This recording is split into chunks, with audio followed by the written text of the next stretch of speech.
Hello food lovers, welcome back to my channel joint food world. ఈరోజు నేను మీకు ఎంతో రుచికరమైన బోటి కర్రీ ఎలా చేయాలో చెప్తాను. బోటి కర్రీ అంటే చాలామందికి ఎంతో ఇష్టం ఉంటుంది, కానీ దాన్ని వాసన లేకుండా రుచికరంగా ఎలా చేసుకోవాలో తెలీదు. సో ట్రెడిషనల్ వేలో టేస్టీగా ఎలా చేయాలో నాతో పాటు మీరు కూడా చూసేయండి. స్టవ్ మీద ఒక ప్యాన్ పెట్టుకొని మనం అందులోకి 3 పావుల దాకా ఆయిల్ పోసుకోవాలి. దీనికి కొంచెం ఆయిల్ ఎక్కువగానే పడుతుంది, నాన్ వెజ్ కర్రీ కాబట్టి మనం కంపల్సరీ ఆయిల్ కొంచెం ఎక్కువగానే వేసుకోవాలి. ఆయిల్ వేడెక్కాక మనం ఒక 5 నుంచి 6 వరకు పచ్చిమిరపకాయలు తీసుకొని వాటిని కట్ చేసి మనం ఆయిల్లో వేసుకోవాలి. వేసుకొని అవి ఫ్రై అవుతుండగా ఆనియన్స్ ఒక 3 to 4 తీసుకొని మనం కట్ చేసుకొని ప్యాన్లో వేసుకోవాలి. ఆనియన్స్ కొంచెం ఎక్కువ ఉంటే మనకి గ్రేవీ ఎక్కువ అవుతుంది కర్రీలో, అప్పుడు మనకి కలుపుకొని తినడానికి కూడా బాగుంటుంది. ఆనియన్స్ ఫ్రై అవుతుండగా కొంచెం పుదీనా చల్లుకోవాలి. చల్లుకున్నాక మనము ఒక 2 స్పూన్స్ వరకు పసుపు వేసుకోవాలి. వేసుకొని ఇప్పుడు మంచిగా అంతా గోల్డెన్ బ్రౌన్ వచ్చే వరకు బాగా వేయించుకోవాలి. ఇలా వచ్చాక మనం అల్లం పేస్ట్ని అప్పటికప్పుడు పట్టుకొని అందులో వేసుకోవాలి. అల్లం కొంచెం ఎక్కువ వేసుకుంటే కూడా మనకి నీసు వాసన రాకుండా మనకి ఎంతో టేస్టీగా బోటి కర్రీ వస్తుంది. ఇప్పుడు బాగా ఇలా కలుపుకుంటూ ఉండాలి. ఈ కన్సిస్టెన్సీలోకి వచ్చాక మనం ఒక 1 స్పూన్ వరకు సాల్ట్ వేసుకోవాలి. వేసుకొని మనము కలుపుకోవాలి. కలుపుకున్నాక ఒక 2 minutes మగ్గనివ్వాలి. మగ్గనిచ్చాక మనం బాగా వాష్ చేసుకున్న బోటిని తీసుకొని అందులో వేసుకోవాలి. చూడండి ఎంత శుభ్రంగా వాష్ చేసిందో మా పిన్ని.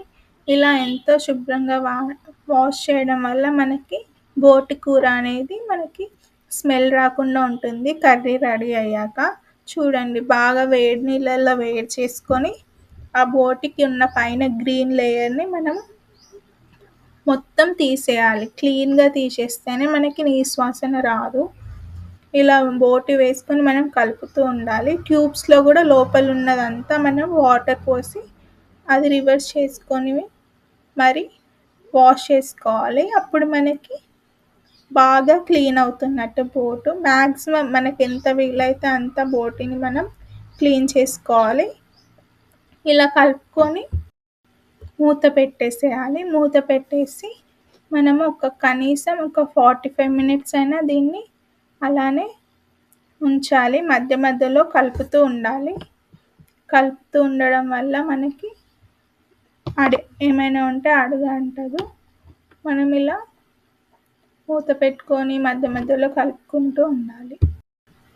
ఈ కన్సిస్టెన్సీలోకి వచ్చాక మనం ఒక 4 టమాటాలు కట్ చేసుకొని ఆ టమాటాలని మనం ఇందులో వేసుకోవాలి.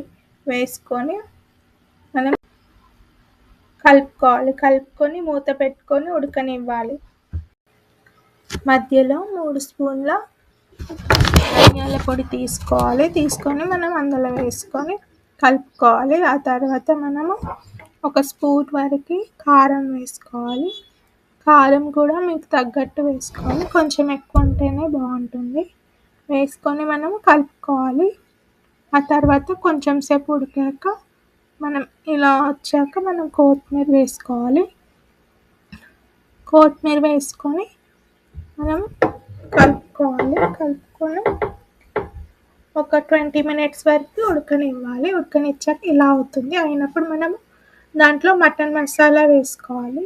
వేసుకొని మనం కొంచెం ధనియాల పొడి కూడా వేసుకోవాలి. వేసుకున్నాక మనం దాన్ని కలుపుకున్నాక లాస్ట్కి కసూరి మేతితో గార్నిష్ చేసుకుంటే బోటి కర్రీ రెడీ అయిపోయినట్టే. మీకు నచ్చితే తప్పకుండా ట్రై చేయండి. మీ నెక్స్ట్ వీడియో కోసం మన ఛానల్ని సబ్స్క్రైబ్ చేసుకోవడం మర్చిపోకండి. బాయ్.